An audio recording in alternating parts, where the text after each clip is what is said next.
Welcome to the Campus Earth curriculum with Brandi and Vinny here on the Grassroots Warrior Network.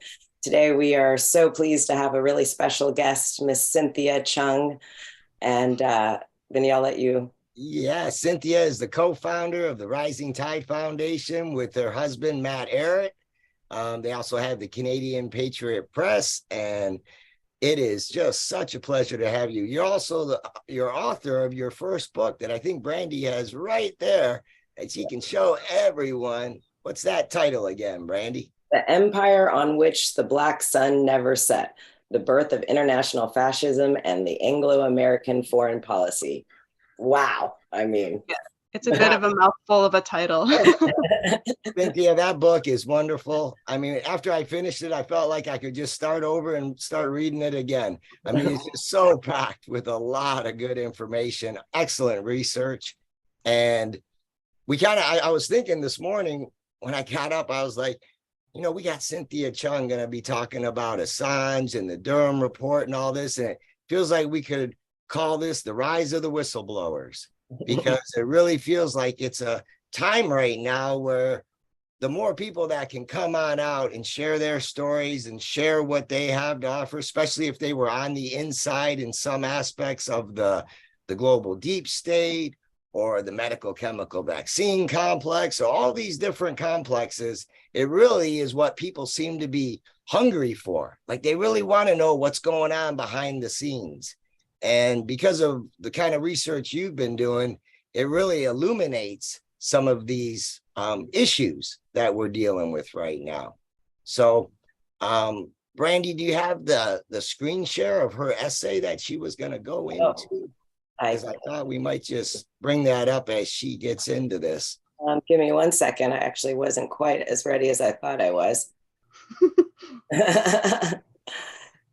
Don't worry, we can be casual. Is there a time limit for this interview or? Nope, we've got as much time as you want. Okay. Okay, but now I've got it at the beginning. Okay, here we go. Yeah, because it's such a cool, the way she lays it out. And this is Cynthia's Substack channel. Through a glass darkly. Okay, let me move this out of the way. Yes, if you want to help free Assange, you need to recognize the importance of the Durham Report. So Cynthia, I'll hand it over to you and let you go from there. Yes, I was actually shocked about hearing about the Durham Report, because I'm kind of like you guys that I don't really like to pay attention to the news on too regular of a basis. Like I'm not checking the news blips on my phone all of the time, because there's just so much useless content at this point and I also need to have some kind of positive space for myself that I just can't do it. But luckily, my husband is Matthew Arrett. So he's working on his newest video of, who is your enemy? And going over, is Russia your enemy? And the part 2 will be, is China your enemy? And obviously, the answers, if you know anything about us, is no. But he was bringing up the Durham Report in this video, and that's when I first heard of it. I mean, it had been a week after it had been released, and I was like, what is this Durham Report? And it was incredible when I was looking on the internet as to like how this was being reported, that there were so many news headlines talking about it in such a mocking fashion, and saying that it was being disingenuous, that the Atlantic even called it a wicked flop, if I remember correctly, where not only was it a flop because it apparently failed to deliver any new news, but it was wicked because it was demanding again, or not demanding, it was basically calling for, suggesting the reformation of the FBI.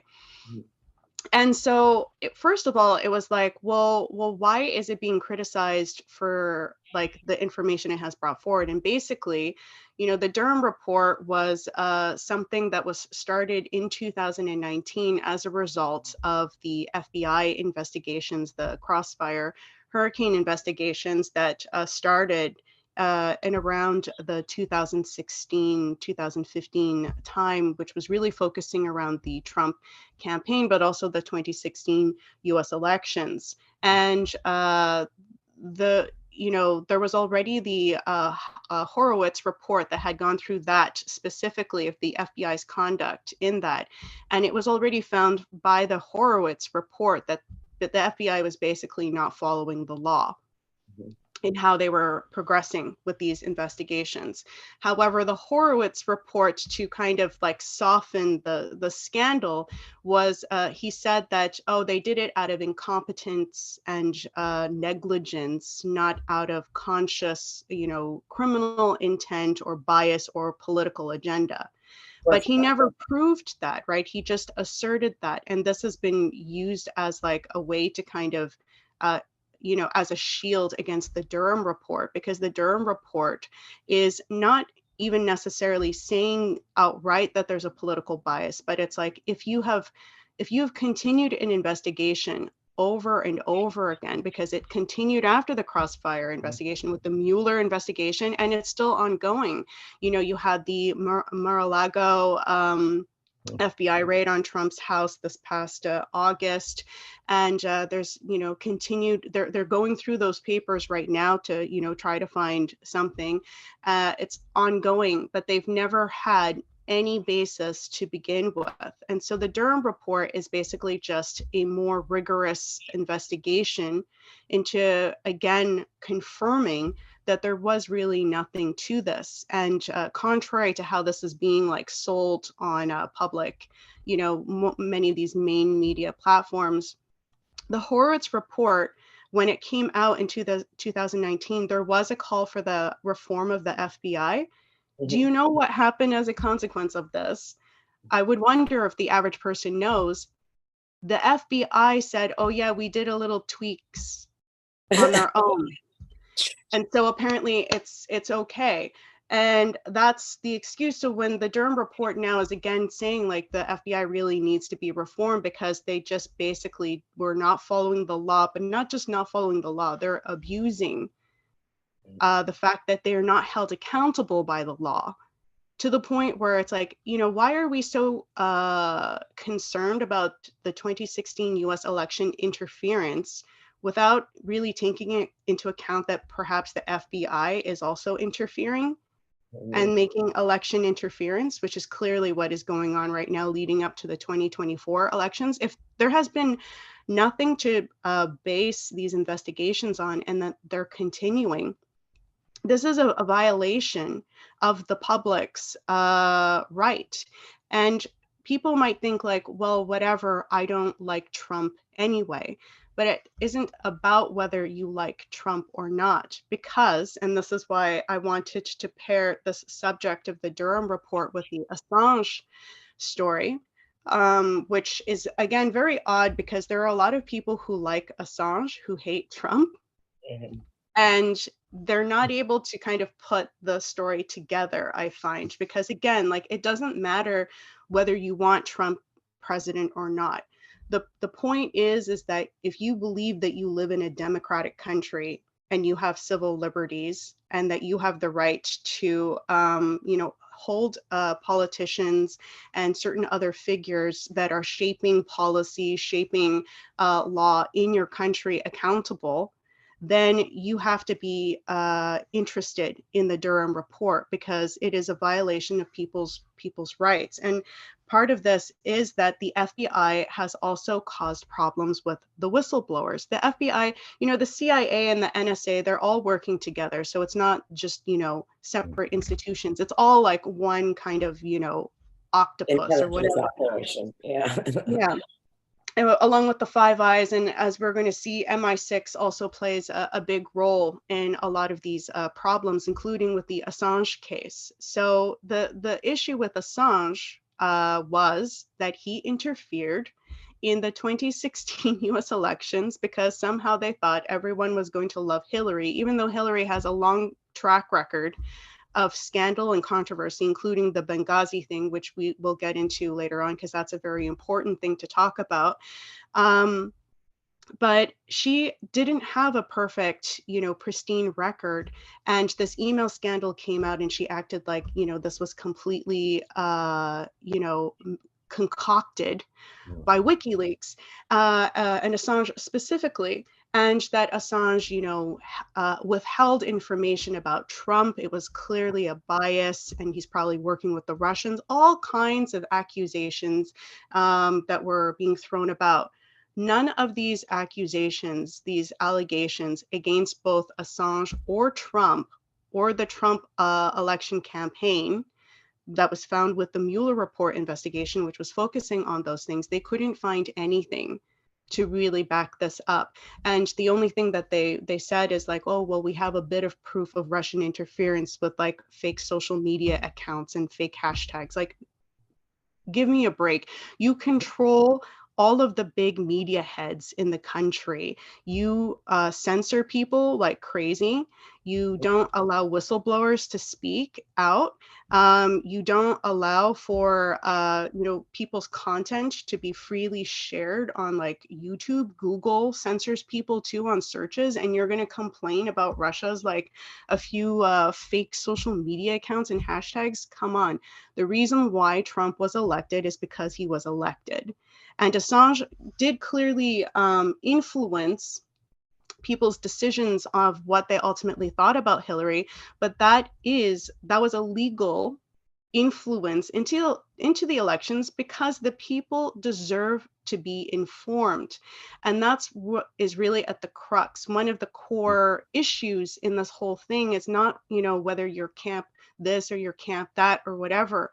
People have the right to be informed about what is going on in their country.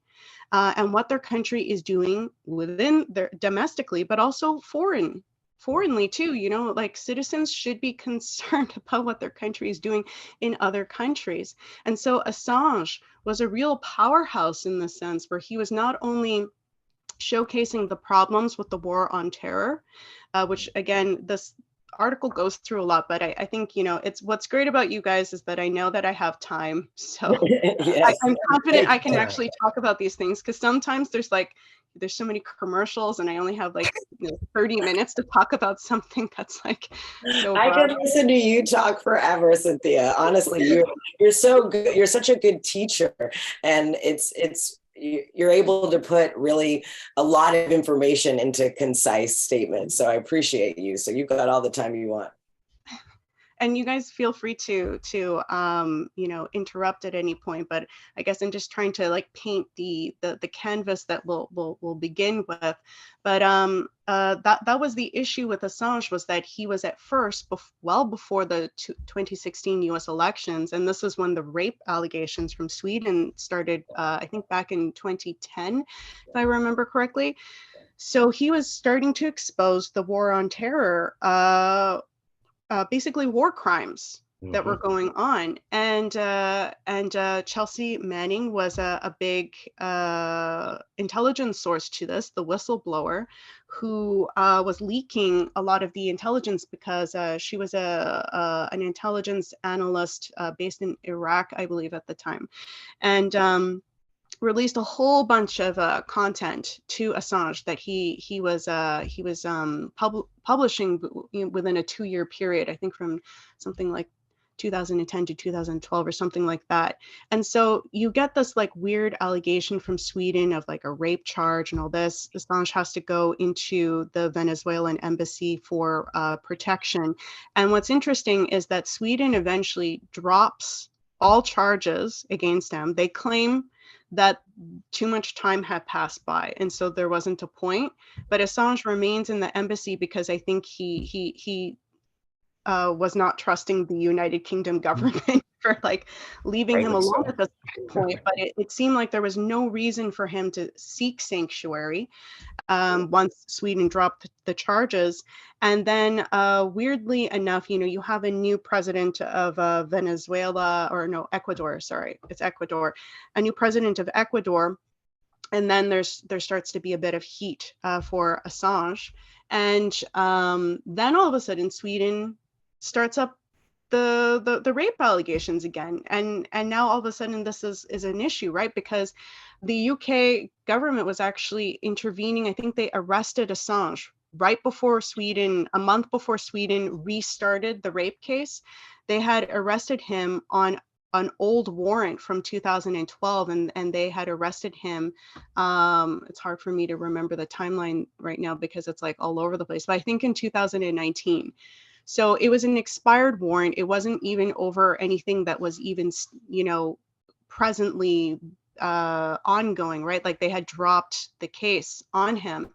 So he's arrested with an expired warrant, and then Sweden restarts the rape allegations and the rape case on him a month after he's arrested, taken from the embassy by the British government over an expired warrant.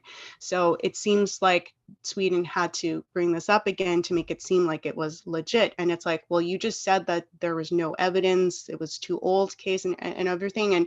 And now you do it a month after he gets arrested. And then within like about 5 months, Sweden drops it again. So clearly never serious about the issue at all. It was more, to try to cook the books really to make it look somewhat legit. Although honestly, if you look at the timeline more closely, which is actually hard to find a timeline, I had to work on finding a timeline. You'd think that the timeline would be so easy to find for someone like Assange, which is such a high profile case. And so, that continue on. But people have to remember that all of that started first on Assange talking about the war crimes of the war on terror, and that Chelsea Manning was the whistleblower behind that intelligence. Then you had the 2016 US elections, right, that really made it an issue where, Britain, forced their way in a few years later. So Assange, during the US elections, basically just had intelligence on, Hillary has a lot of crimes that she's committed. So, anyway, the fact that he Hey, did this, Cynthia, just to make a Yeah. note on that, I mean, the Clinton crime families connections go so far back. I mean, all the way back into Mena, Arkansas, when he was governor. And then it just continues. It was almost like the work he did as governor kind of paved his way into the White House. So, I mean, there's something to be said for how these guys have been in the political crime families in cahoots with real mafia cartel type of organizations for both drug running and obviously we know human and child trafficking. I mean, all the black markets seem to thrive with these political crime families, yet there's no, how can you say, there's no prosecution. They appear, I mean, they can literally have people eliminated and then divert the attention to somebody like an Assange. Yeah, I mean, it's so ridiculous what Trump has gone through and what Assange have gone through, where like even the Mueller investigation, they had to say that they didn't find anything on Assange, because they also tried to find something on Assange. They couldn't tie Assange to the Russiagate conspiracy, and they couldn't tie Trump or his campaign ultimately to it. Even though a few people were arrested, it wasn't, even the Mueller investigation had to conclude that there wasn't evidence of the Trump campaign or Trump colluding with the Russian government. And there was no evidence that Assange either had any ties to the Russian government. Whereas Hillary, just looking at some of her more famous controversies, and the New York Times has been very good at reporting on this, and people can find the details in the article. But she's done the in the 1990s, the Whitewater controversy, the cattle futures controversy, the Clinton Foundation State Department controversy in the 2000s, and then in 2016, the email controversy. And what people need to realize is that she was caught during these FBI investigations, destroying her records, destroying state records, or putting them in a space where they could not be found by the investigations. And this was an ongoing thing. So by 2016, she had a long track record of destroying her own records during an FBI investigation, which is a federal crime. And yet she's never been held accountable for that. But we're going to go into every little nook and cranny of Trump's life to try to find some kind of crime, yet we still haven't found anything, but it's justified, leading up to an election. And we're really going to say that there isn't a political agenda in this. And that's where, what you're talking about with the mafia, the FBI, the intelligence service has become the mafia. Like Hillary is working for the mafia, and the intelligence services is also, working for this same kind of outlook. And this is how the American people are being viewed in this as well, because you have to wonder, why are they working so hard to deal with someone like Trump? Now, Assange, it's become a lot more clear because he clearly can shape the public's level of information based off of foreign policy and also elections, and that's the right of people to have those. Where this gets into a gray zone, and some people will actually attack someone like an Assange or an Edward Snowden, is that they say, like, well, that's a violation of national security. And that's where the whole Cold War doctrine comes into play. And if you look into the details of most of what has been backed in terms of war, including the Vietnam War, which was started off of a false flag, and then the Rand Corporation was caught by Daniel Ellsberg's leak that they were justifying the war illegally. The claims that were being made were illegal, and also even just the general premise was like insanity, that like Vietnam, which wasn't even a country at the time, was going to be some kind of big threat of like the spread of communism. It was ridiculous from the very start. And that really did a lot to destroy the fabric of American society. So many people came back from that, and families were destroyed, not just the individuals that fought in that war. And it also caused drug addiction as well. And a lot of the Vietnam War was actually for that, pumping illegal drugs. The war on terror too has been found to be associated, especially with Afghanistan and growing opium and all of this. And this drug money is used to fund the kind of criminal networks that these people are doing, including terrorism itself. And that is ultimately what we're talking about with Trump in terms of his connection with Flynn and Benghazi, which we can get into unless you want to say something. Cynthia, you used a lot of really good books as part of your research for your book, and one of them was The Great Heroin Coup by Henry Kruger. And I think that highlights a bit of the Vietnam War, if I recall, and subtitle was Intelligence and International Fascism. But obviously we know that it was an iron triangle in Vietnam in regards to the heroin specifically, which then I do believe got moved to Afghanistan in probably within about a decade's time, after we finally came out of Vietnam. But I imagine that book was one of a few of the different, and The Devil's Chessboard a bit explores that. David Talbert's book, which was another really amazing research source for people to check out. Yeah, for sure. Yeah, Henrik Kruger did really pioneering work, I think, with that book. I would recommend it for anyone, and you can find it even for free on the internet, archive.org. And he goes through the mafia connections as well, of like how the mafia from Italy was used, but also how heroin was kind of taken away from the French, who kind of had like they were in the driver's seat for the longest time in like premium heroin. And the French also had a presence in Vietnam. It was a French colony. And they still, they had their French banking system and so forth. Like the Emperor of Vietnam, he was like being wined and dined, in Paris. That's where he spent most of his time. So there was all of this politics involved with the Vietnam War, and Nixon's war on drugs, which is what Henrik Kruger goes over in this fantastic book, was a lie from the very beginning.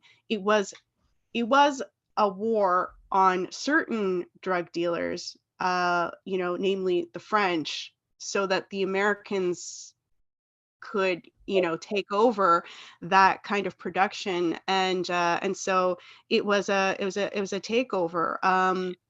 And it went from a French dominated, trade to an American dominated trade. And under this, it became more incorporated into the NATO's secret army, Gladio, which brought in all of the former Nazis from World War II and all of this. And all of this kind of craziness in South America, it's all tied with the Nazis, Gladio, American intelligence. They were all working on the same side. And whenever you had a very actually decent leader, which was oftentimes communist, they would have the coup d'etat. But it wasn't always a communist either. Like Allende is a good example of someone who was going after the big landowners and trying to give the land back to the people. And David Talbot talks a bit about that story as well. And he was they removed him. So sorry, it's not Allende. I think Allende is Chile. I just forgot. Yeah, Allende was Chile. Yeah. Yeah. What was the name of the other one? Because it was for the United Fruit Company, but now I'm forgetting the name. I know Panama was back in the day, but then Colombia was where a lot of the cartels obviously were during the 80s. That was a big Colombia cartel connection.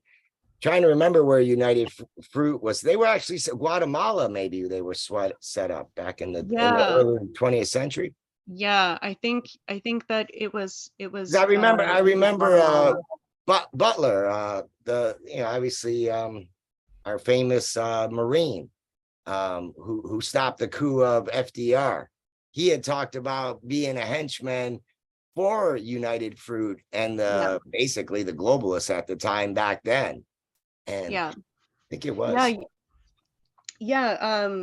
For those who don't know, Smedley Butler was a general who was being bought. Well, they were trying to buy him. JP Morgan's men were trying to buy him to start a military coup against FDR, and he blew the whistle on it. And the United Fruit Company had become a thing where a lot of military men, Eisenhower I think had some overlap with this. Walter Bedell Smith, who was I think the second CIA director, he ended up becoming on the board of it. The Dulles brothers were also heavily involved with this, and Henry Cabot Lodge's family was also involved with this. Henry Cabot Lodge was actually made ambassador to Vietnam, and 2 months later is when Ngo Dinh Diem, sorry, I can't say his name very well, but the president of South Vietnam was assassinated with his brother because they also were trying to stop the war. JFK and they were both trying to stop the war. They were, I think, assassinated 1 month before JFK was.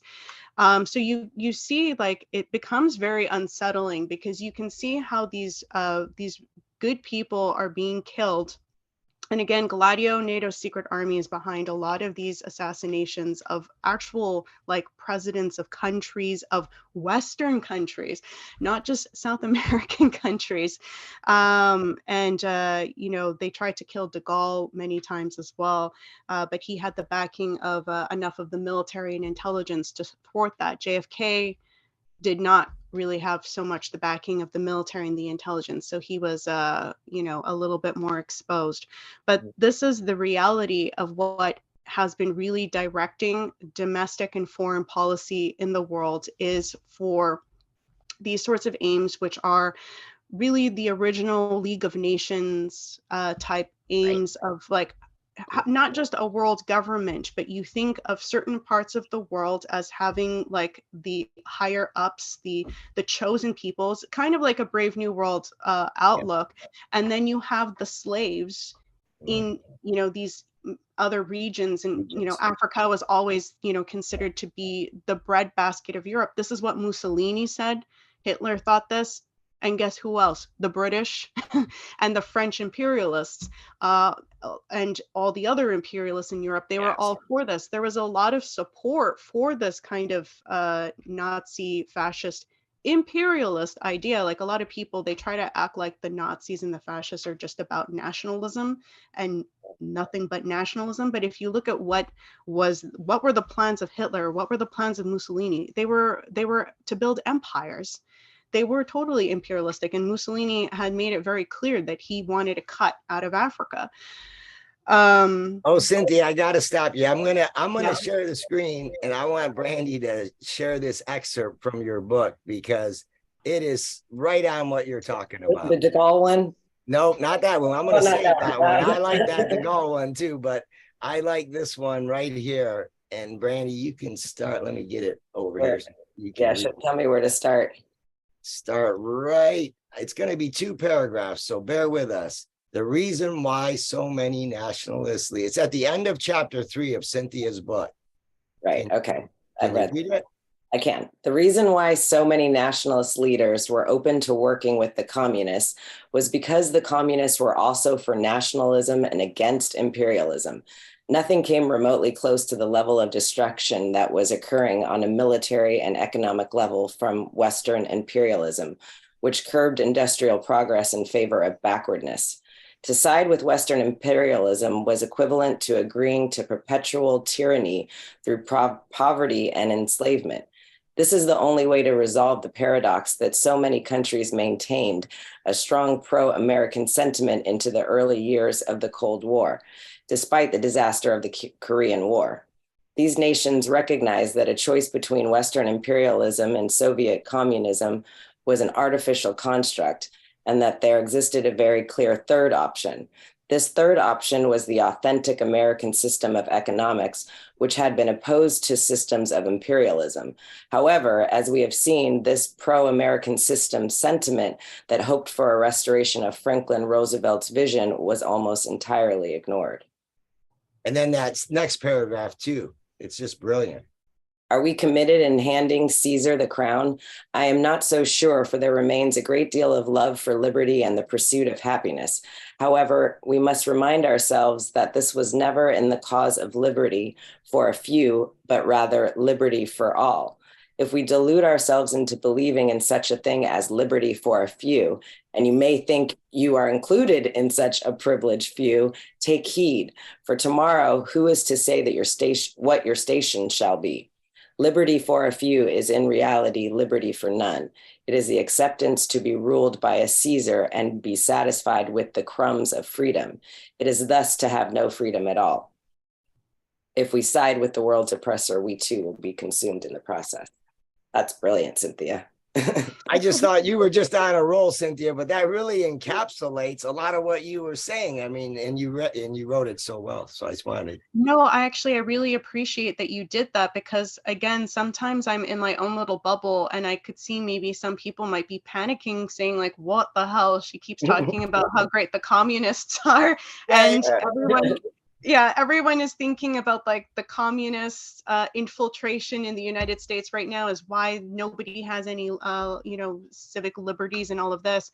And first of all, I'm talking specifically about the Stalinist communists in World War II, because people have to be aware there are many different kinds of communists, and they're false communists, even like the Trotskyists are not real communists, and that is what the neoconservatives come from. For anyone who didn't know that, you can also check out, I have it for free on my Substack, the chapter of my book that goes over that story, and James Burnham, who is the father of neoconservatism, and his relationship as being a Trotsky lieutenant and so forth. But he was ultimately working for British intelligence, and people should realize that too. Trotsky at the end of the day was a tool. It was never the source was never ultimately coming from the East. It's always come from the British Empire structure. And if we realize like much of the world's problems today, including the Middle East problems, Israel and Palestine wouldn't even exist if it wasn't for the British Empire. Like, people have to Saudi Arabia wouldn't exist if it wasn't for now Saudi Arabia has got more of a head on its shoulders, but just to say, it would never have existed if it wasn't for the British Empire. That whole terrorist hub that was because of the British Empire. And again, I go through these details in my book, but I appreciate that you brought it back to this idea of that ultimately it's the American system. It's Yes. not about Soviet communism, which I'm not promoting Soviet communism. I'm just saying that the Stalinist communists did fight Nazis, and they fought them really good, and they did other good things. But ultimately, it is the American system, which is the most superior system we have economically, but also in the form of a constitution, in this concept of the liberty for all, this the right to pursue happiness and freedom, and not low-level happiness, right? Not like Mustafa Mond, Brave New World, the feelies at the theaters, kind of happiness. That's the happiness of a beast. That's the happiness of a slave, which, Frederick Douglass, who was a slave in the South, who ended up escaping, became an advisor to Lincoln and many other great things. He talked about, interestingly, when he was a slave still in the South, and he was born into slavery. Very interesting story for anyone who thinks that they can't exit the matrix that they're born into and it's just too big. Read Frederick Douglass's story, where he was born a slave. Everyone told him that he was a slave and he was inferior, and he rejected it, and he left, and he became something great. But what was interesting is they would have even holidays for the slaves where they would give them a bunch of booze and like a few days to just party and be like as hedonistic and debauched as they wanted to be, with no work or anything like that. And Douglass never, he maybe like participated in it in 1 year of like getting drunk and everything, but then he didn't do it any of the other years, because he realized the reason why they're doing this is because they want us to feel shame. They want us to feel like, you see, when we are left to ourselves and we are not given instructions and we are not given the commands from our higher ups, we are just debauched creatures. And thus, I'd rather be a hard worker than be this debauched creature full of shame. And I was like, how interesting that we have this culture today, the weekends, where people work really hard from 9 to 5 or whatever. Some people work, way more than that. Monday to Friday, you work real hard. And then on the weekend, it's a free time to be, for a lot of people, quite debauched. And there's, I'm sure, a lot of regret, a lot of shame. And then you're like, thank God that I can come back to my desk and I can become, a somewhat structured person again. And that's how people survive their jobs, right? That's why when you had the lockdown, I'm not going to say the word because I don't want to, then, a lot of people were losing it. A lot of people were going through immediately, they were just going through hardcore depression, and they were going through real crises, and a lot of people were like, I'm just willing to do anything as long as I can like go on vacation. Oh yeah, so many people got to that point where they just wanted to be like, I use that whatever it is, I don't care what it is. And it's interesting that you bring up that notion of time, because we talk about, natural time, going with the biorhythms of the seasons and the moons. And it's just interesting that even that construct of working 9 to 5 and then having the weekends off puts you into the matrix without even really realizing it. Like, most people are just, I got to work, I got to pay the bills, I got to do this. But even the in their minds, how time is like, oh, the weekend's the time to party, or the week is the work week is the work week. And it's just that it's an evolution of how you're perceiving your days and your time that really is necessary to change to not fall into that. But I've never heard that connection between the slaves and giving them the holidays, because shame is a really powerful tool. I mean, look what they do to whistleblowers. They shame them, they destroy them, they set examples of and make examples of them in order to not allow other people or not encourage others to come forward and speak up. Yeah. And again, like the American system, and that was really great about Frederick Douglass as well, because he got it. He was at first, like, brought into with the abolitionists who, there were some really bad eggs who were consciously, trying to stir up trouble using the abolitionist cause to break up the country into two, and to say that there was nothing good about the Constitution. And Frederick Douglass, the intelligent young man that he was, he eventually pretty quickly caught wind that even though he had himself been born into slavery, he only escaped, like, I think in his early 20s, or maybe just before he hit that, around 19 or something. So he had spent a huge chunk of his life in that, maybe only a few years out of it. And he was actually going on tour with these abolitionists, and he was so well spoken because he luckily spent a bit of time in Baltimore, and he would ask the kids in the neighborhood to help him to read. And he was self-motivated, and he had to learn how to read in secret because the people who were looking after him didn't want him to learn how to read. So by the time he was a young man, he had read the Bible, and he had read maybe like one or two other books. So when he was going on tour with these abolitionists, he was quite well spoken. And a lot Yes. of people actually said, "We don't believe you were born a slave." And they were saying, "You're just making, shit up and all of this." Like, so he actually was like receiving some like criticism over the fact that he was too smart. And his abolitionist friends were actually, "Can you, like, maybe talk a little bit more with like a hillbilly accent and, like, dumb it down more, because people just can't really relate to what you're saying." And then Frederick Douglass was also like, "I wanted to talk about my ideas. I wanted to talk about like my thoughts on things. And they just kept wanting me to repeat my story over and over and over." And I'm like, "I'm more than just my story." And so it was very interesting, that he was even being boxed in like that from his abolitionist friends. And how much of that do we see right now? I mean, that's going on all over the place, right? Just repeat the same story over and over again. Yeah, and it's like you can't be. We're always discouraged to have a kind of universal connection to the other. Mhm. And that's what Douglass was doing, because he had a power where you're like, not only are you clearly not of a slave, like you were born into a physical situation of physical slavery, but you were never mentally, spiritually a slave, which shows that was actually the best proof that the whole thing was a sham. And these people couldn't even realize it because they themselves had problems with racism, even though they were so ready to like tear the country down. But then they're telling Douglass, "Hey, you're looking like you're too much like a smart."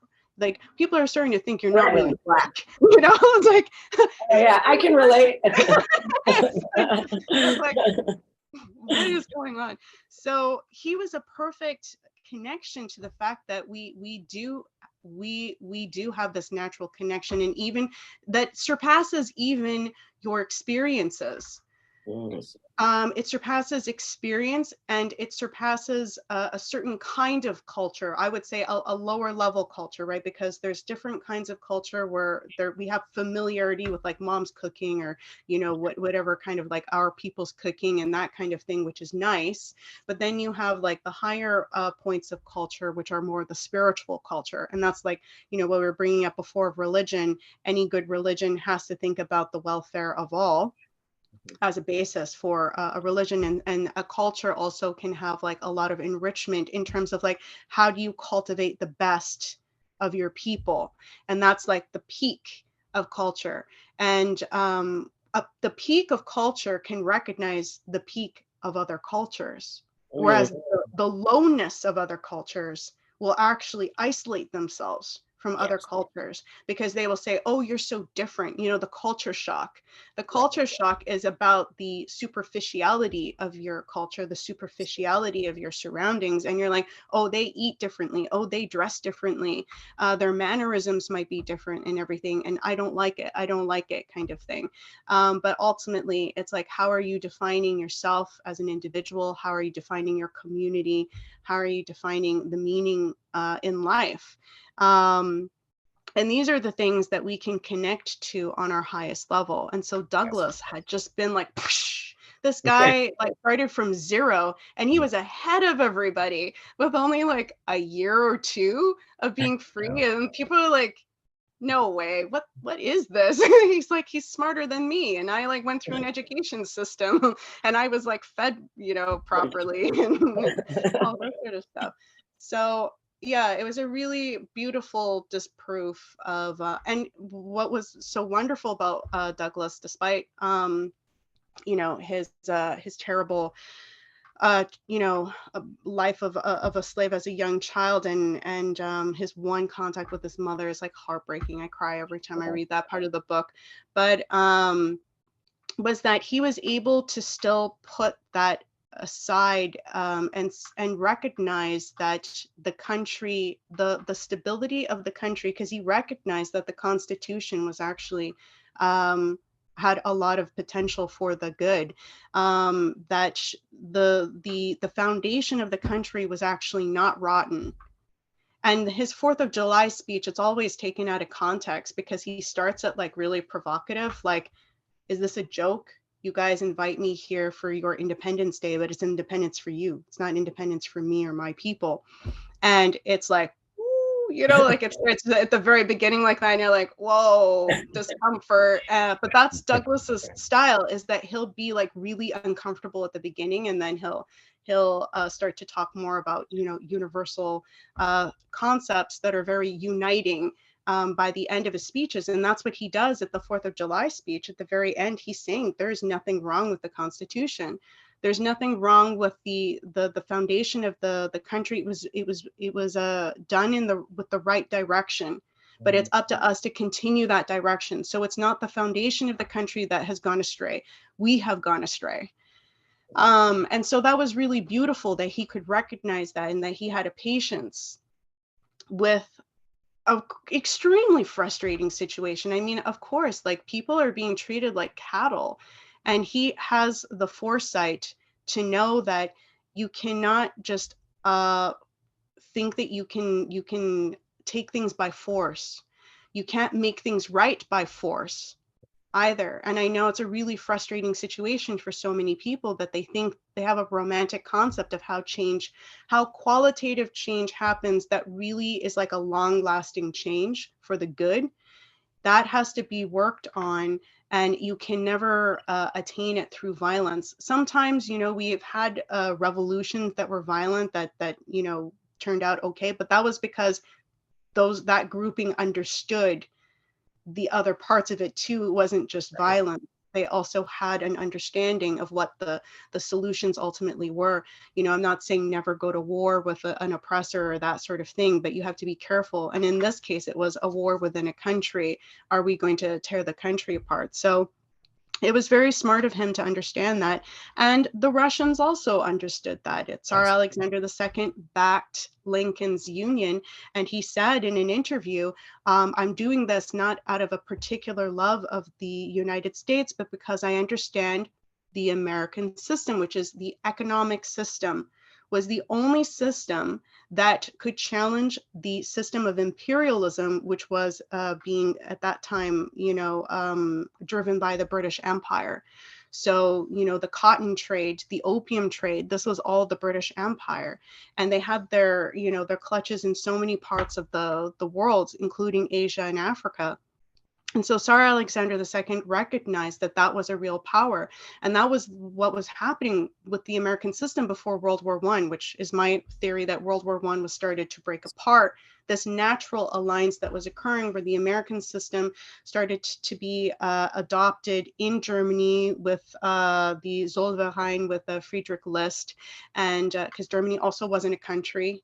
And they had a similar problem to the United States in terms of being able to trade and to have a way to develop an economy, because you're not going to be sovereign if you don't have these means. And that was part of the thing with the empire. They wanted to keep people in that kind of state. The American system was the solution for countries to become sovereign and to exit out of the clutches of an imperialist system. So it was adopted in Germany, it was adopted in Russia, in China under Sun Yat-sen, and in Japan with the Meiji Restoration, and many other places. It was really like the world at that time was increasingly they really looked up to the United States as a kind of protector of the downtrodden and the weak. And it's so sad that now people look at the United States as this like monstrous, tyrannical despot. But that's not the foundation of the United States, right? That's not where it came from. Britain too actually wasn't bad at the beginning. They were taking over, but for Britain, they didn't have as beautiful of a foundation as the United States, and they never had such a clear American system as the United States. So it really is the United States that is the beacon for this. And that's the other sad thing, is that China actually, with their form of credit system and the way that they can build and build and build industrially, is a lot of it is taking the same kind of discoveries that were discovered with the American system, with Alexander Hamilton, that was allowed to produce a massive machine tool industry such that the United States was the leader of the world. Within 100 years, this like young nation was now like the head of science and industry. It was an amazing accomplishment. And that was, people don't really think about how these things come about. I don't even know how Americans typically think about, it's like, how did you guys become so great within 100 years? And it was because of these processes. So right now we live in a world that is artificial in like everything, but including how economy functions, including how the sciences right now are functioning. Everything is artificial, but what is natural was, if you look at all of the things that were happening historically, which again, I go over in the book, there was a natural alliance against imperialism that was happening by the end of the 19th century and the beginning of the 20th century. And this was thwarted with the First World War, then the Second World War. Even James Burnham said we're going to need several more wars until we get the League of Nations type concept, which is again to have certain ruling regions in the world and the enslaved regions. This is the exact antithesis to the United States system, which is, again, the American system is not just for Americans, it's for everybody. And so that's really, Cynthia, just to let people realize that this American system you're talking about, it was founded in Hamilton's policies that he, created in the late 1700s as he formulated the first bank. And then it was picked up by people like John Quincy Adams, then Lincoln. We know that McKinley also was a proponent of this American system. Into the 20th century, I think it was Harding, then FDR, and then even JFK. So we get people should realize that there's many presidents that we're embracing, and it's a system that involves both economics, politics, and banking in a way that helps to build larger infrastructure projects that are going to benefit the whole or the many. And they usually take decades to create. It's usually not something that you can get done in just a year or two. So the investments are long-standing, but the benefits are super long-lasting. And then also LaRouche, obviously, we should mention as somebody who picked up these ideas both in philosophy, economics, and politics, and brought that forward. And just so people realize, if they want to study more about this, we're not making this up. This is actually very real, has a history, and was actually picked up by many people right up into our current day. And thank God for people like you and Matt and so many other authors and historians who are rediscovering the American system right now, I think. And I think that's right. Oh, excuse me. Go ahead. No, go ahead. No, you go ahead. Well, yeah, I was just going to say that it's, oh, I lost it. It's okay. You go ahead. Okay, if you get it, you can interrupt me. Okay. But I mean, that's the reason why they want Americans to forget this history, Right. because you're more easily enslaved when you can't think of anything empowering about yourself. Right. And when you have a very empowering history, where you have a bunch of heroes that you can look up to, you immediately feel more empowered, even if individually you might not have that kind of, amazingness of a Frederick Douglass or something where, I mean, that's really exceptional. But for a lot of people, they need to have a hero. They need to have something to look up to. And if your history and your culture is destroyed and you're told that it's nothing but a bunch of racists and tyrants and so forth, then there's nothing to love of it. You're not going to protect it. But Yeah. this is the sad thing, is that not only are people not protecting that anymore, but they're not holding their government accountable for the war crimes that they're continuously doing in the world. So it's like, what is going on? Like, you not only can not, uphold like the good that's happened in the past, even if it's not happening now, but you're not even holding the government accountable for the crimes that it's doing today. Like, so many of the Americans, they're really upset with what's going on domestically. I hear it all the time. But Mhm. are you like, I don't ever hear very many talking about what they're doing in like outside of their country, which is also a really big deal. And like, that's part of the reason why you guys are giving China such a hard time, is because you think that China is going to be doing these things, but Yeah. like, you're actively doing them right Yeah. now. I remember what I was going to say.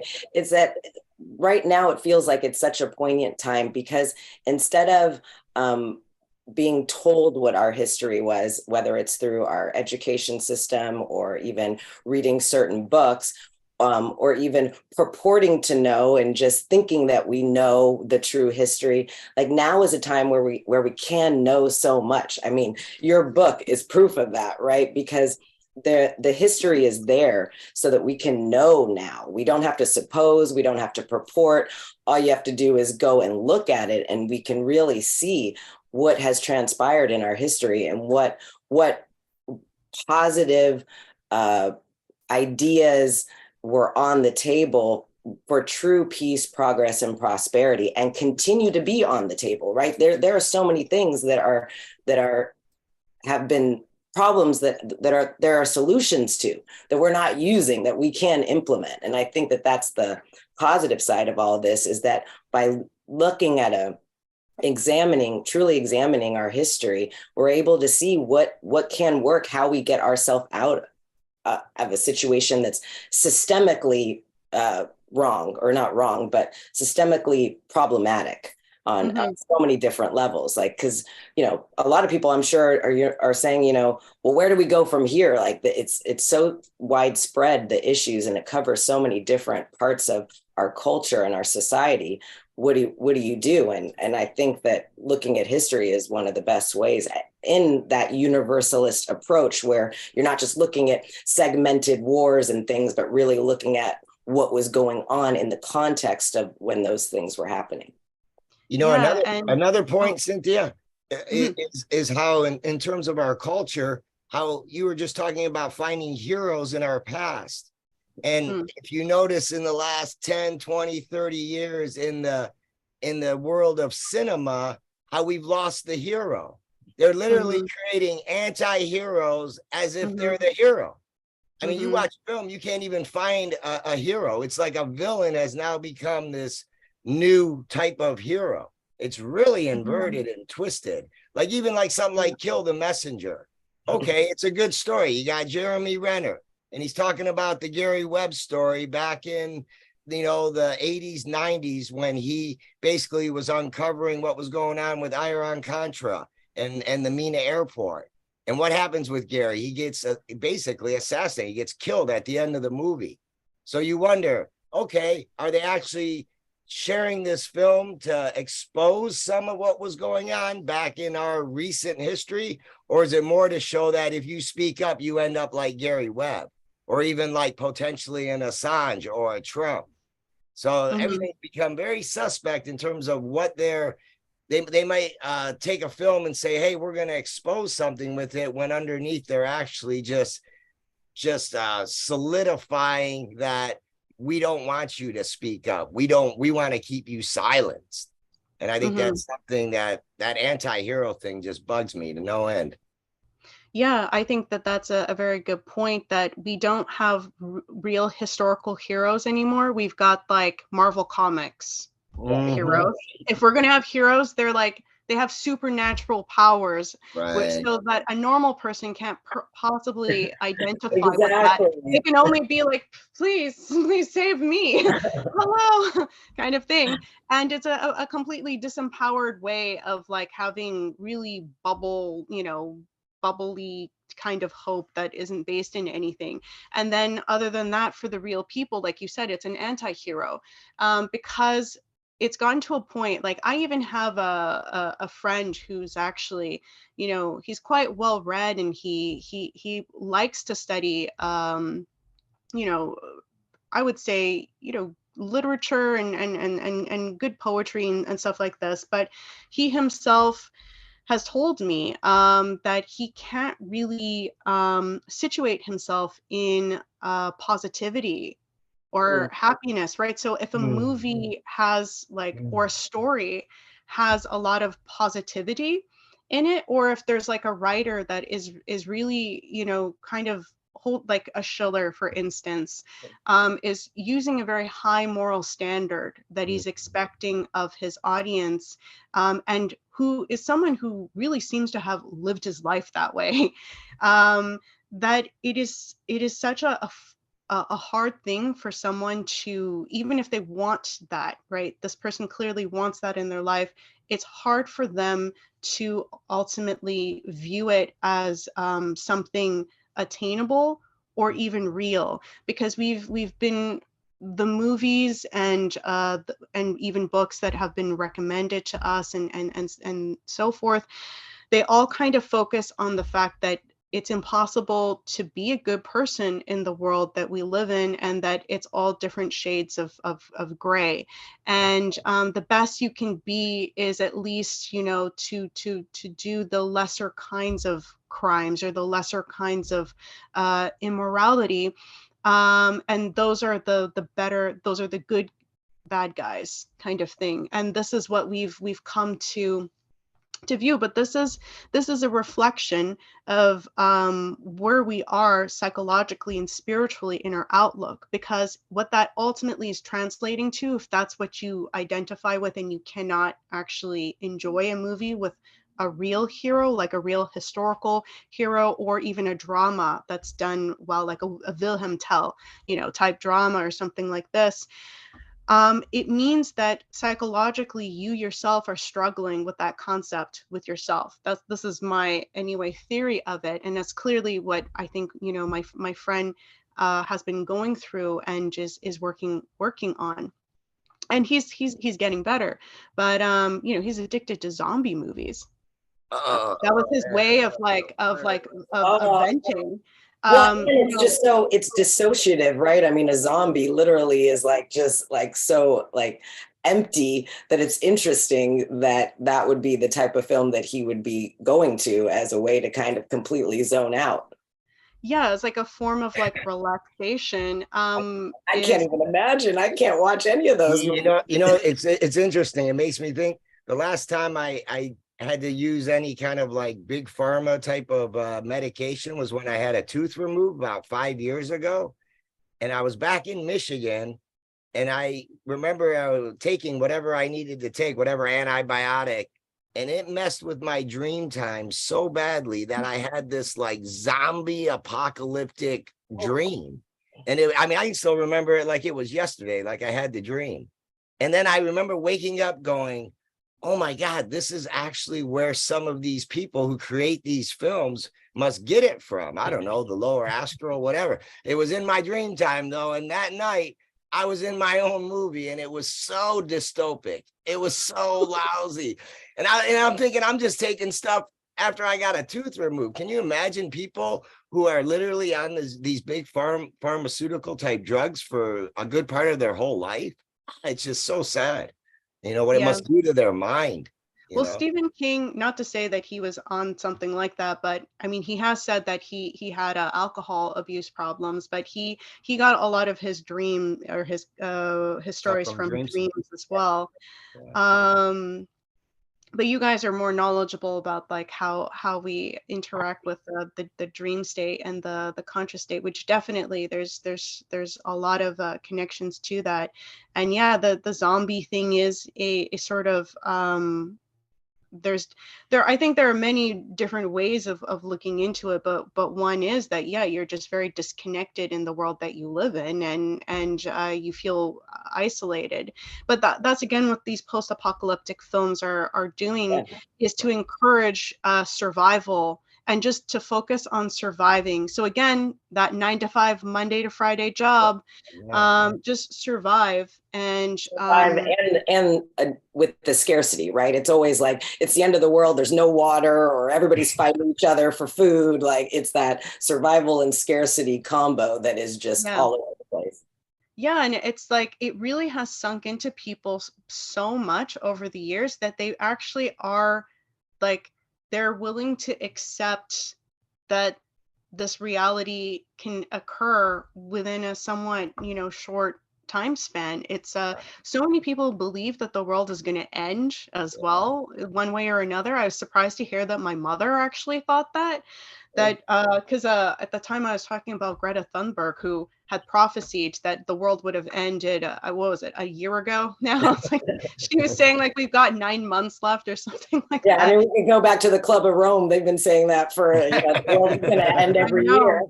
Yeah, it's like if we're going to talk about conspiracy, like, let's address these ongoing false prophecies of when the world is going to end. But I was surprised to hear my mom saying like, well, yeah, maybe not in a year, but like probably in 50 years. And I guess a lot of the older people of her generation, they think that way because it's like part of it is kind of like, well, at least I don't have to worry about it because I'm not, she said that even. It's like, I'm not going to be around after 50 years, so whatever. And it's like, thanks, Mom. I was like, what a mentality. But yeah, our culture and things like these movies and how all this information that comes in, it makes people confused, and it tends to make them apathetic, where they get like that, where they're just like, whatever, I don't have to deal with it. I've got my own little world and my own little bubble, or, I don't have to experience it. So good luck. Yeah, because and you know what? And people may or may not embrace past lives and soul, but it is to me a leveling agent. And it's like, well, your mom might think, yeah, I'll be out of here until she annies up with another body. And who knows where she's going to choose to land and what she's going to have to experience and deal with. So to me, it's like that perspective has always been actually more liberating than anything. But the catch is that each lifetime is such a gift. It's such an opportunity. So we don't want to just let it go because we know we got more to come. That's not the idea at all. Well, that's kind of hilarious that you brought that up because she does claim to be a Buddhist, which she totally is not. But she likes to say, like, I don't have, like, if I'm going to say a religion, I'm going to say I'm Buddhist. It's like, well, you have to actually do some work, Mom, to call yourself a Buddhist. But that's the thing, right, is that people have been so overloaded with negativity that for a normal person, the reaction is to just check out. Right. And there's also an inability to think that it's even possible at this point to do anything. And this is exactly what's happening right now. We're in actually a very scary period, which again will bring us back to the subject of Assange and Trump, which is that this is a very famous line. Everybody knows, like, the sort of story of like how they came for first, like the sick and the handicapped and all this, and then they came for this, and then they came for that, and then they came for my neighbor, and then they came for me. And that's exactly what's going on right now. We are starting to see more of a clampdown on lower level. So it's not just like big people like Assange now, but like even I've heard CJ Hopkins, who was very critical of the I don't know. We should maybe have a code name for it if you guys want this on YouTube. But We don't have a YouTube channel, so oh, you don't? Okay. Okay. All right. He's very critical of well, for Matt's sake, because we want to share this also. He's very critical of the sickness, the wandering sickness. Let's use H.G. Wells's term, the Yeah, there wandering you go. sickness. Wandering sickness. That's a good one. That'll work. And so he had a book and everything, and it had like a very provocative title, and apparently now the German courts are going to try to prosecute him, and he can face up to 3 years in prison for having a reference to the Reich, R-E-I-C-H, with a mask on it, and talking about the wandering sickness and associating it with the Nazis. And this is like the scary thing that's, starting to happen now for people. And, for those who even think that Twitter is somehow like, a good thing now that Elon Musk is in charge. Twitter was leading the accusations against CJ Hopkins after Elon Musk bought up Twitter. So that should give some people some idea that, and, this whole thing with Matt Taibbi too, like, very controlled leaking of certain things that Elon Musk was giving him. It was clearly not a very honest investigation. But people have to realize that we have to stand together if we want to really live in a world that's worth living in, and not to just survive in whatever.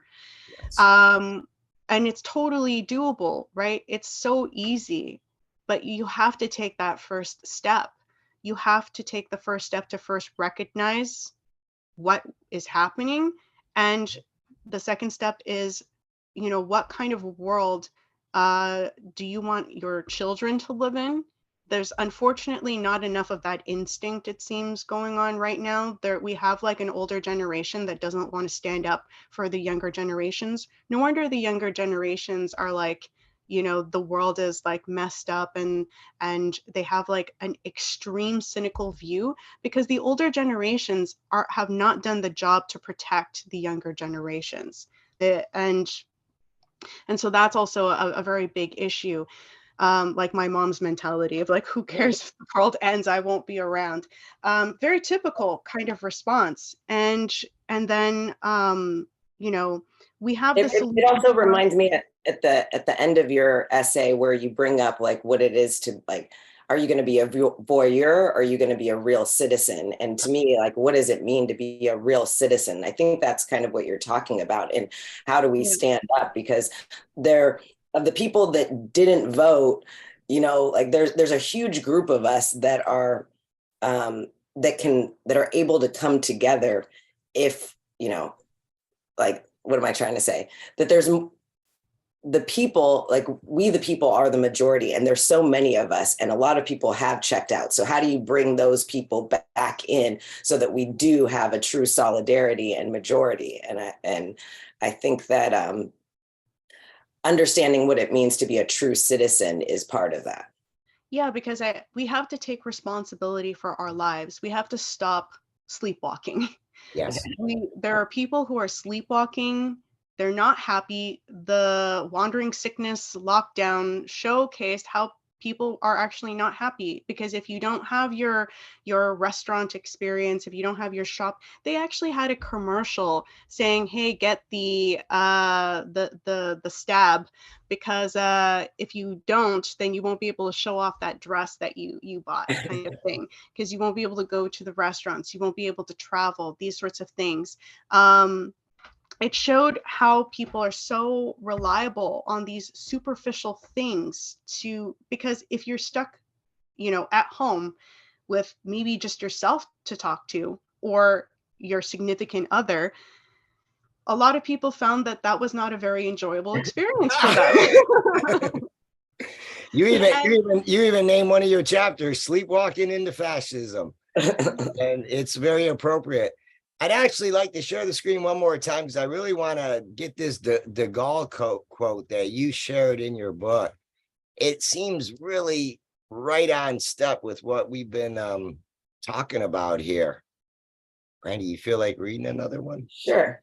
I'll do the intro. the intro says, after returning from Kennedy, that's JFK's funeral on November 24th, 1963 in Washington, de Gaulle and his information minister, Alain Perferet, had a candid discussion that was recorded in Perferet's memoirs. The great general was quoted as saying, and then this is the one I wanted to get.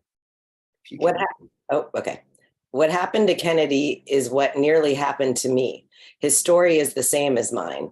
It looks like a cowboy story, but it's only an OAS secret army organization story. The security forces were in cahoots with the extremists. Security forces are all the same when they do this kind of dirty work. As soon as they succeed in wiping out the false assassin, they declare the justice system no longer need be concerned, that no further public action was needed now that the guilty perpetrator was dead. Better to assassinate an innocent man than to let a civil war break out. Better an injustice than disorder. America is in danger of upheavals, but you'll see, all of them together will observe this law of silence. They will close ranks. They'll do everything to stifle any scandal.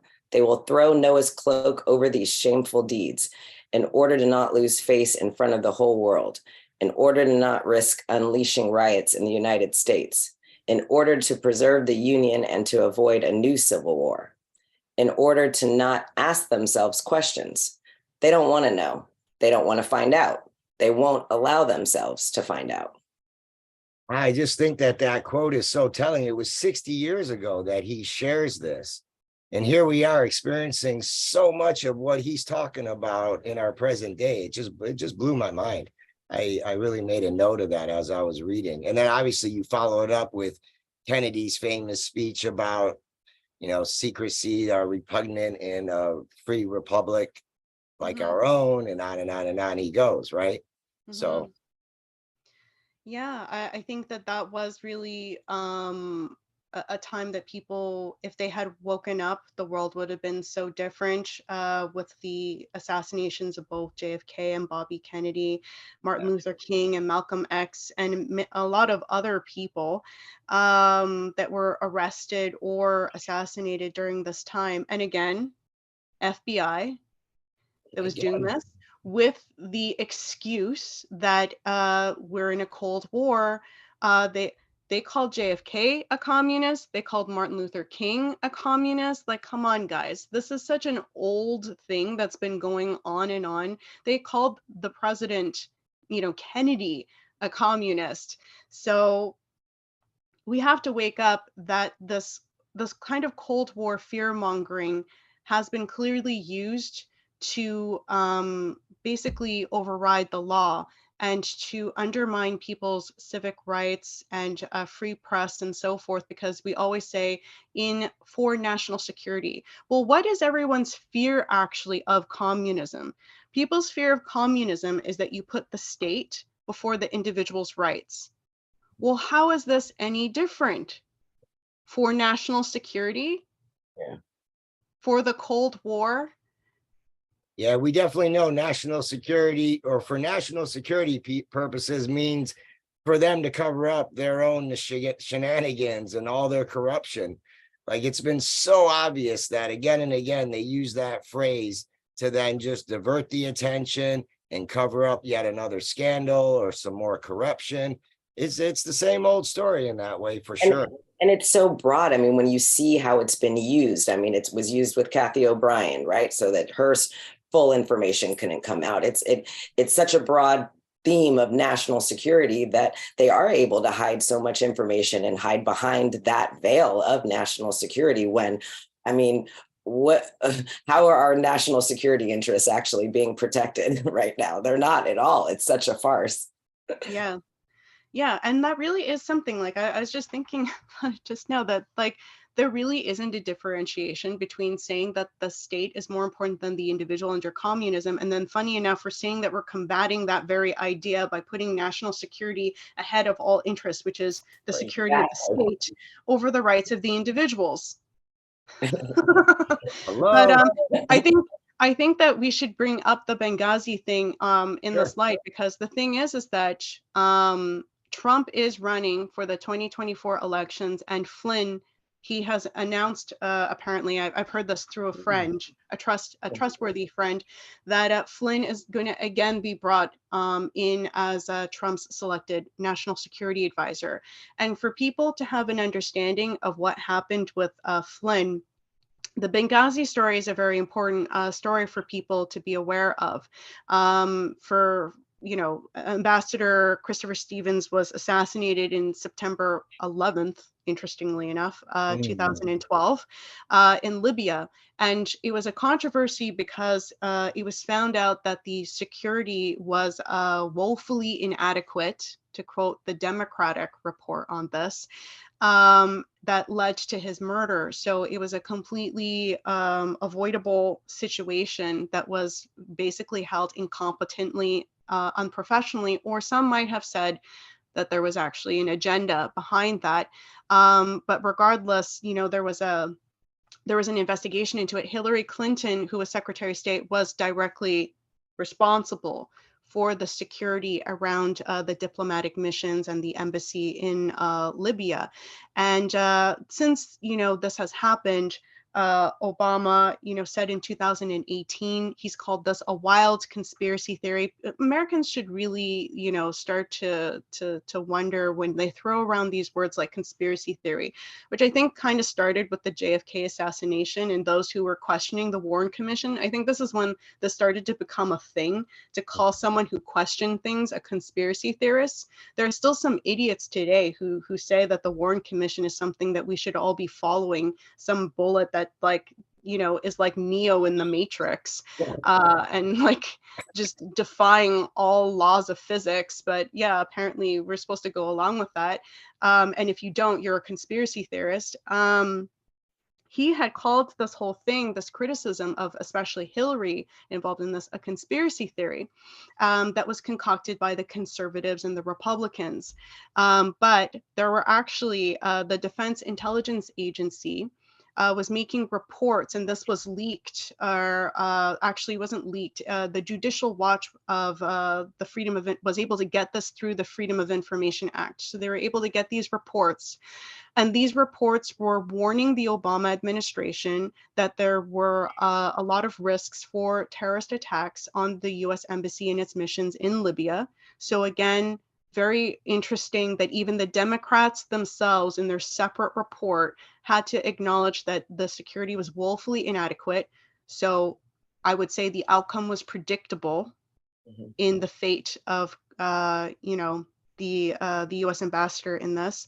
But what is even more interesting is that these DIA reports were also talking about the arms shipments between Libya and Syria.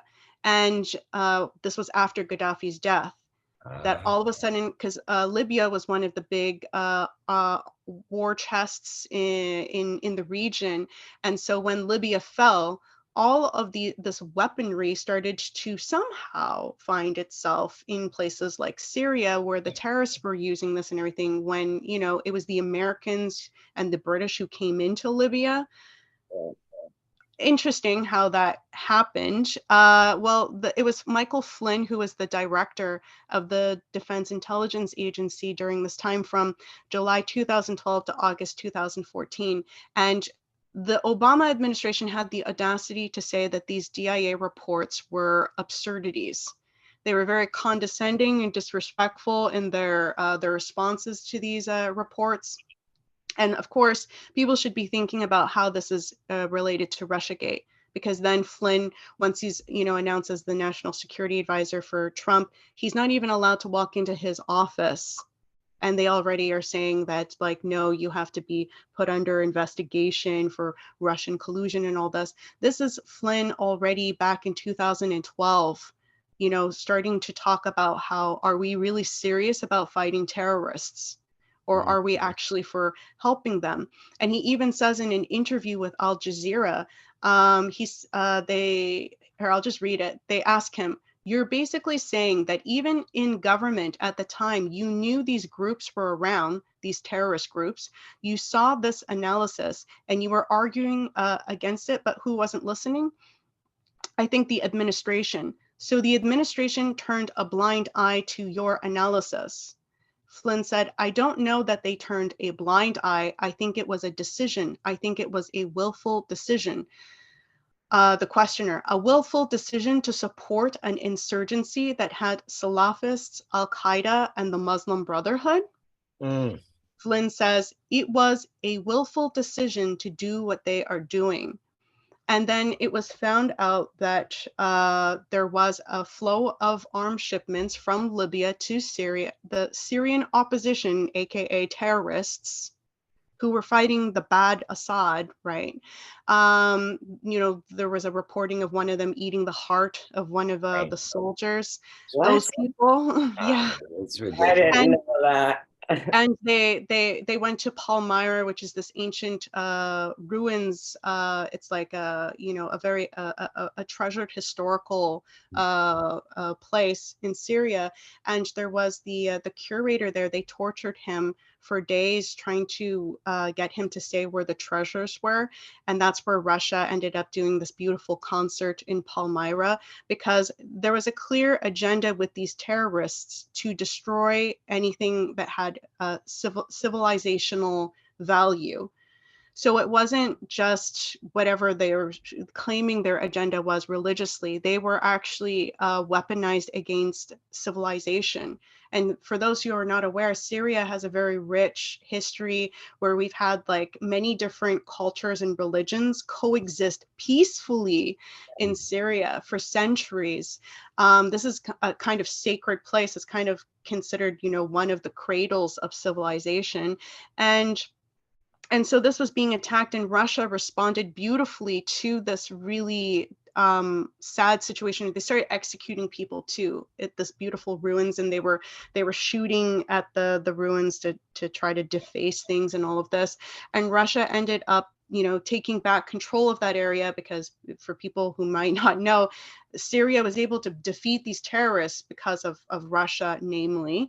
They were able to take control of the area, and they did a classical concert in response to these terrorists, saying, "You will not undermine our civilization. You will not undermine the beauty of our culture or our people." And it was Bach. They opened up with Bach. So it's a universal, in that sense, a universal response, right? It wasn't like a specifically Syrian or Russian response. They started with Bach. So anyway, this arms shipment was made possible. The Syrian war, where the terrorists were attacking the Syrian people and the American government was acting like these terrorists were somehow a legitimate opposition for democracy in Syria. This is a lie. There has not been any accountability held for this decision. That was made possible through the murder of Gaddafi. And so Flynn was really, giving the Obama administration a hard time with this. And we ended up finding out through Seymour Hersh, who's a really well-known, respected investigative journalist, who's also recently done a paper on who actually blew up the Nord Stream pipeline, the Americans. And he brought up in his military to military that General Dempsey, who is in charge of very well respected in the American military, couldn't even get any headway with what the American military was using in terms of the intelligence of these terrorist cells.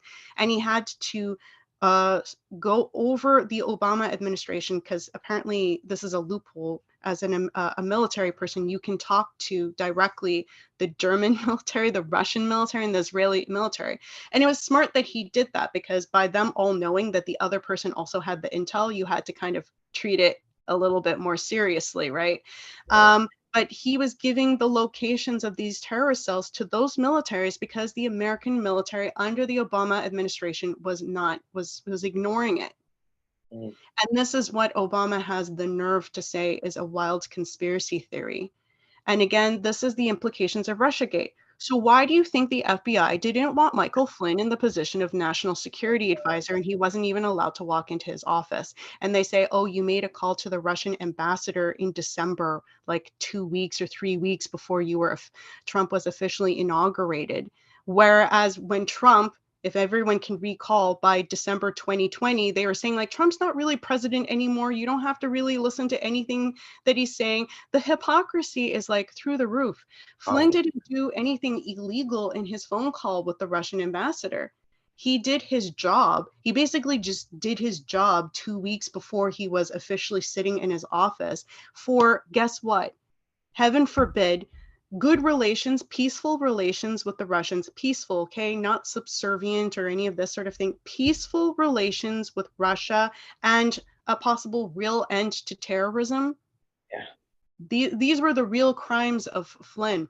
So anyway, the fact that Flynn is being brought back, I find should be very exciting for people. And if you really support what Assange was fighting, you have to understand that the Trump administration was the only administration since 9/11, which, regardless of what you think about what caused 9/11, the consequences of 9/11 were an infringement on international law, very clearly seen with the illegal Iraq war, the illegal Libya war. These are war crimes. These are crimes that, the presidents can go to prison, and many others, for being involved in these illegal wars, which again, we're going to just wipe off like no big deal, kind of thing. But we still want to know, what is in Trump's closet kind of thing, or in his bathroom, what's in his medicine cabinet. But also it was for the domestic, circumvention of law through the Patriot Act, which was supposed to be temporary and is still ongoing, and they want to add further things to it, which even Glenn Greenwald, who's a lawyer, was saying like, what could we possibly need to add to this for protection? Biden, by the way, has bragged that he is responsible for what became the Patriot Act through something that he wrote as a bill as a result of the Oklahoma bombings. Back in the 90s. Yeah. People have to realize the Patriot Act has been an excuse for you to not have your civil liberties. It's not coming from communist China. It's not coming from big bad Putin. Okay, it's coming from within your own very backyard. And this has been ongoing. It's not some, large conspiracy from the boogeymen of Asia kind of thing. And so this is what has been allowed to circumvent the law. And Trump and Flynn very clearly were going to go against this war on terror, which is one of the things that was launched as a consequence of the 9/11 thing. What do you think the war on terror was, which even former Senator and Colonel Richard Black has said of Virginia, that it was really an arc of crisis. It was ultimately to weaken the underbelly, so-called, of Russia and China through unleashing all of this terrorist activity in their like along their borders and stuff. So that's what people have to realize, is that like you're suffering right now for this kind of agenda. And as long as you believe in these stories of boogeymen, you are giving them the power to infringe on your rights. And people like Assange, who have been bringing this up, and the Trump administration, which, if Flynn had been involved as well, had made it known that they were going to go against this. Even though it's a foreign policy thing, it affects you, because the reason why they want this is ultimately they don't want partnerships to happen. Right. It's not that they don't want, it's not infiltration. It's partnerships. They don't want the economic partnerships to happen between the United States, Russia, and China, because then those people of, I guess you could say, the Bill Gates kind of grouping, the World Economic kind of Forum grouping, but there's more to it than that. Those people are not going to have any power of influence at that point if you have the good industrialists involved in actual projects to actually uplift the standard of living of people and to give proper opportunity. It's really hard to put that genie back in the bottle kind of thing. And that's why there's an increasing desperation to even try war with China for 2025. And who knows how this 2024 US elections is going to go. I don't see how it can be peaceful if the Americans are not clear on what are the real issues. You know, this is what is actually the most dangerous thing, is when people are not clear on what's actually happening. You don't even have to take this responsibility of being a hero. You don't have to become like an Assange. You don't have to put yourself that much out there. But if you don't even know what's going on, you can be utilized as a weapon yourself. Absolutely. There's so many good people that are being used and don't even realize that they're being used.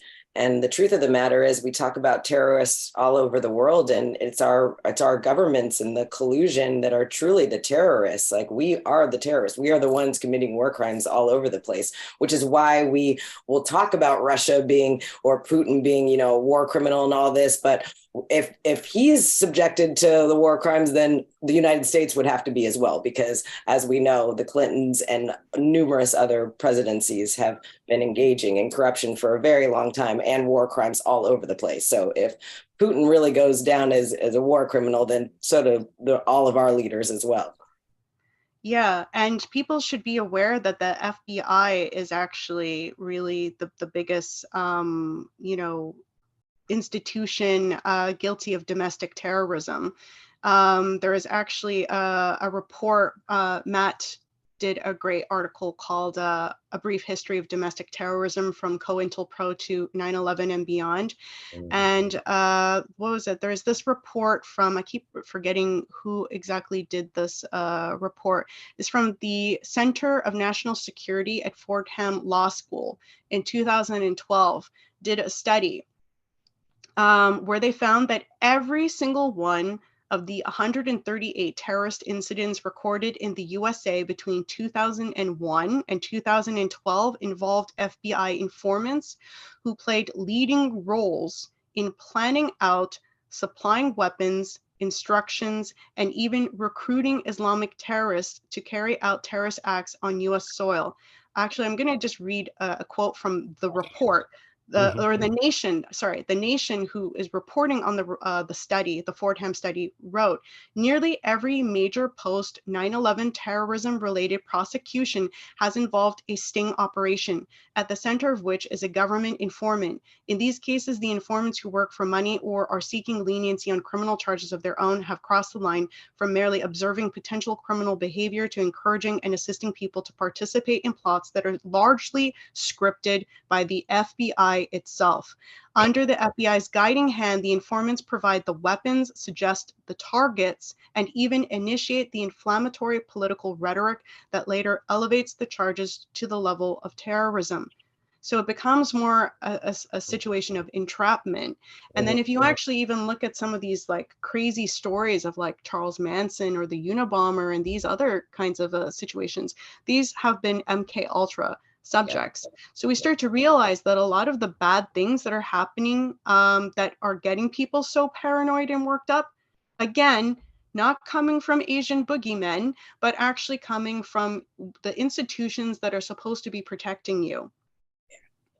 Yeah, it just goes to show how corrupt some of our CIA, FBI, and NSA have become over the decades. But I think they always were. I mean, Hoover, we know, was definitely compromised as the head of the FBI all those decades. And we know who he's compromised by in terms of the mafia cartels. So why did why could he turn a blind eye to the mafia and allow them to do their shenanigans, even as far as being involved in JFK's assassination?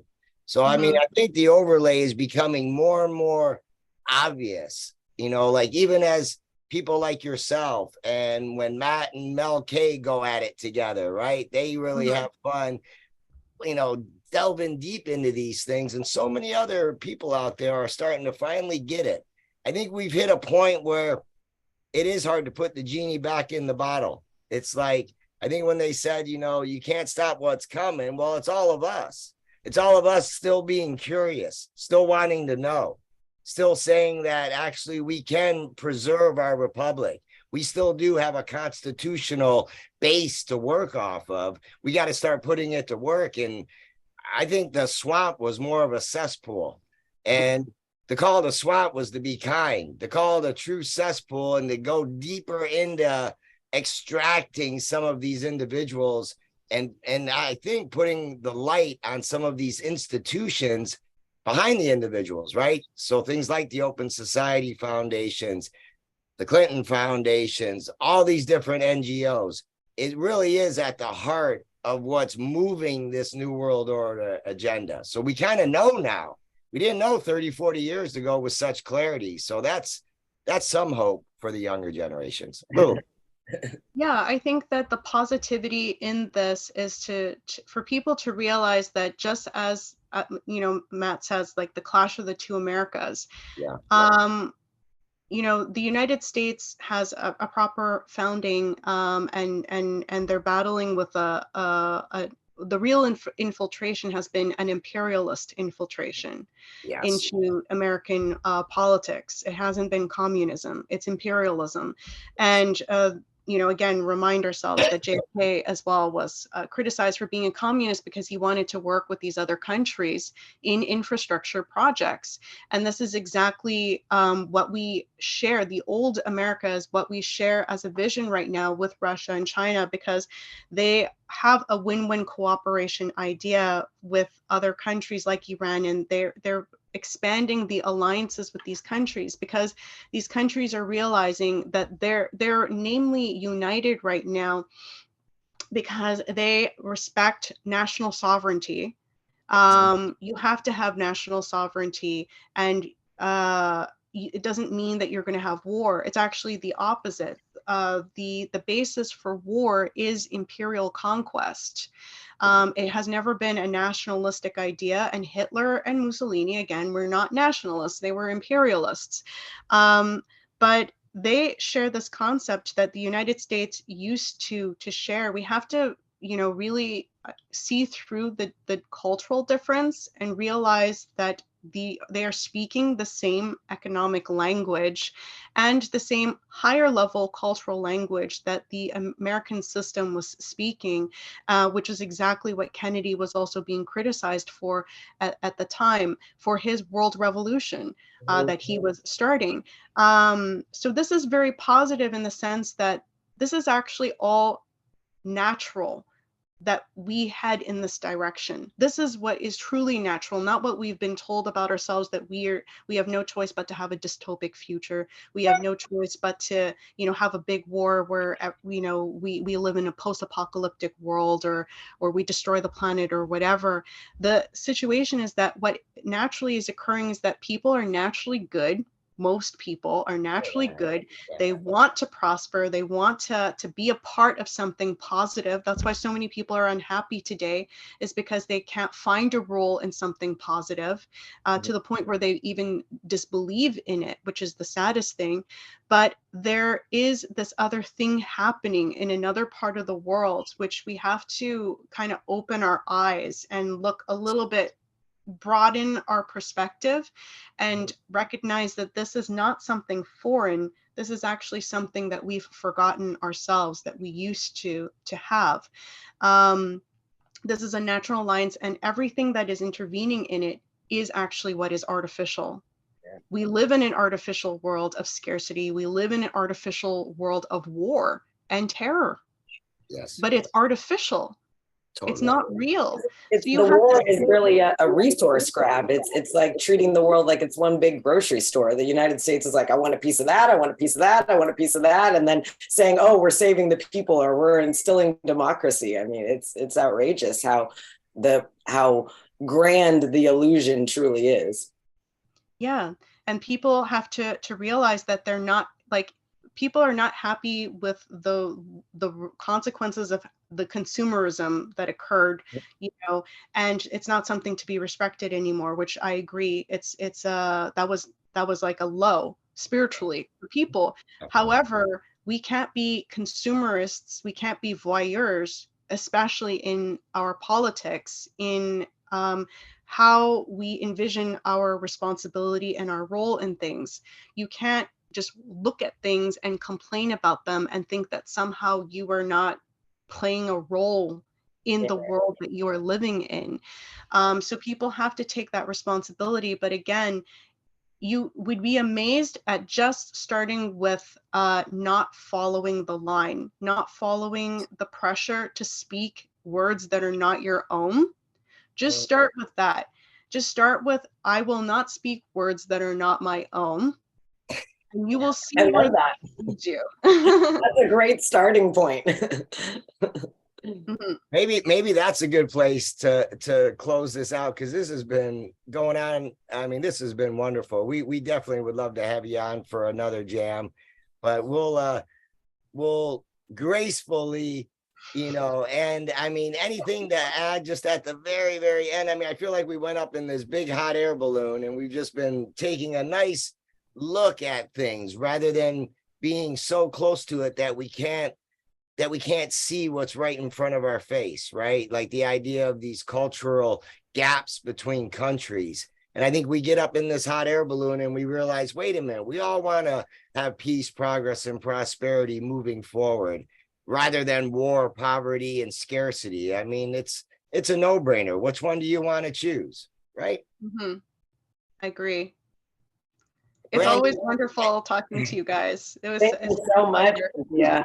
It's such a pleasure to have you, and I hope that you'll join us again, because I mean, there's just so much to talk about, and I think education and teaching and learning by listening are such important things right now, because education is what's going to get us out of this, a true education, a true understanding of what's been going on. And hats off, how much I love you and Matt and what you're doing, and check them out at therisingtidefoundation.net. And here's your book again, going to do another plug on Amazon or on your website.